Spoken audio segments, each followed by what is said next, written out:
குருத்தோலை ஞாயிறு தினத்தை முன்னிட்டு உலகம் முழுவதும் உள்ள கிறிஸ்தவர்கள் கையில் குருத்தோலை ஏந்தியபடி பவனி வந்தனர்.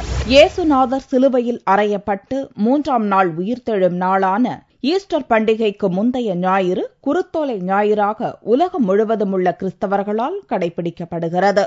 இயேசு வாழ்ந்த காலத்தில் ஆலிவர் மரக்கிளைகளை ஏந்தி மக்கள் ஏசன்னா பாடி அவரை வரவேற்று அழைத்து வந்தனர்.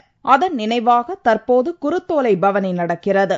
நாகர்கோவிலில் உள்ள கிறிஸ்தவ தேவாலயங்களில் நடந்த குருத்தோலை ஊர்வலத்தில் பிஷப்புகள், பங்கு தந்தையர்கள், குழந்தைகள் முதல் பெரியவர் வரை அனைவரும் குருத்தோலை ஏந்தி வந்தனர். இறைமகன் இயேசு இந்த உலகத்தை மீட்டெடுப்பதற்காக வெற்றி வீரராக எருசலேமுக்குள் நுழைந்து தன்னை முழுவதுமாக இழந்தார் என்பதைத்தான் இன்றைய நாள் நமக்கு நினைவுபடுத்துகின்றது.